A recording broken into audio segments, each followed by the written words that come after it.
वर्ष का 24वां इतवार। पहला पाठ निर्गमन ग्रंथ अध्याय 32 वचन संख्याएं 7 से 11, 13 और 14। प्रभु ने मूसा से कहा, पर्वत से उतरो, क्योंकि तुम्हारी प्रजा जिसे तुम मिस्र से निकाल लाए हो भटक गई है। उन लोगों ने शीघ्र ही मेरा बताया हुआ मार्ग छोड़ दिया। उन्होंने अपने लिए ढली हुई धातु का बछड़ा बनाकर उसे दंडवत किया और उससे बलि चढ़ाकर कहा, हे इस्राएल, यही तुम्हारा ईश्वर है, यही तुम्हें मिस्र से निकाल लाया है। प्रभु ने मूसा से कहा, मैं देख रहा हूँ कि वे लोग कितने हठधर्मी हैं। मुझे उनका नाश करने दो। मेरा क्रोध भड़क उठेगा और उनका सर्वनाश करेगा।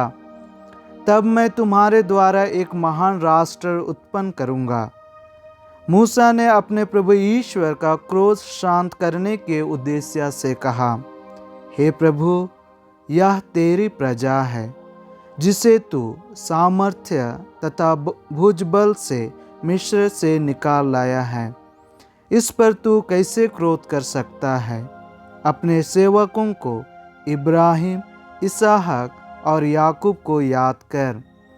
तूने शपथ खाकर उन्हें यह प्रतिज्ञा की है, मैं तुम्हारी संतति को स्वर्ग के तारों की तरह असंख्य बनाऊंगा और अपनी प्रतिज्ञा के अनुसार तुम्हारे वंशजों को यह समस्त देश दूंगा और वे सदा के लिए इसके उत्तराधिकारी हो जाएंगे।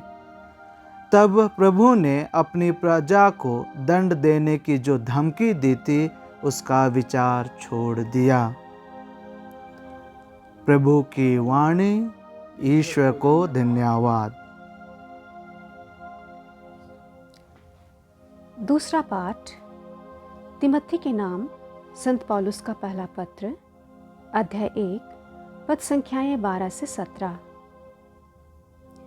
मैं हमारे प्रभु यीशु मसीह को धन्यवाद देता हूँ, जिन्होंने मुझे बल दिया है और मुझे विश्वास के योग्य समझकर अपनी सेवा में नियुक्त किया है।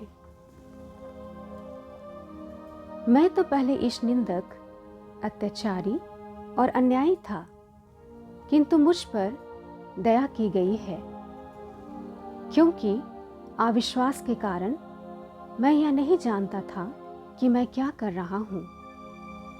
मुझे हमारे प्रभु का अनुग्रह प्रचुर मात्रा में प्राप्त हुआ और साथ ही वह विश्वास और प्रेम जो हमें यीशु मसीह द्वारा मिलता है।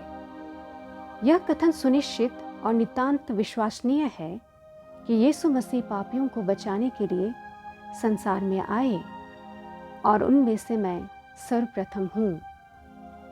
मुझ पर इसलिए दया की गई है कि यीशु मसीह सबसे पहले मुझ में अपनी संपूर्ण सहनशीलता प्रदर्शित करे और उन लोगों के लिए एक उदाहरण प्रस्तुत करे जो अनंत जीवन प्राप्त करने के लिए विश्वास करेंगे। युगों के अधिपति, अविनाशी, अदृश्य और अतुल्य ईश्वर को युगानुयुग सम्मान तथा महिमा। आमीन। यह प्रभु की वाणी है। ईश्वर को धन्यवाद। संत लूकस के अनुसार पवित्र सुसमाचार, अध्याय 15, पद संख्याएं 1 से 10 तक। एक पश्चातापी पापी के लिए स्वर्ग में आनंद मनाया जाएगा। यीशु का उपदेश सुनने के लिए नाकेदार और पापी उनके पास आया करते थे। फरीसी और शास्त्री यह कहकर भुनभुनाते थे, यह मनुष्य पापियों का स्वागत करता है और उनके साथ खाता पीता है। इस पर यीशु ने उनको यह दृष्टांत सुनाया, यदि तुम्हारे 100 भेड़ें हो और उनमें से एक भी भटक जाए, तो तुम लोगों में कौन ऐसा होगा जो 99 भेड़ों को निर्जन प्रदेश में छोड़कर ना चला जाए और उस भटकी हुई को तब तक ना खोजता रहे जब तक वह उसे नहीं पाए। पाने पर वह आनंदित होकर अपने कंधों पर रख लेता है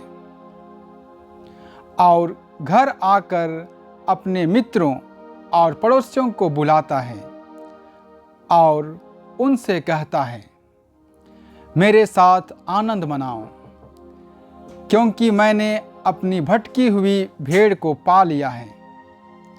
मैं तुमसे कहता हूँ, उसी प्रकार 99 धर्मियों की अपेक्षा जिन्हें पश्चाताप की आवश्यकता नहीं है, एक पश्चातापी पापी के लिए स्वर्ग में अधिक आनंद मनाया जाएगा।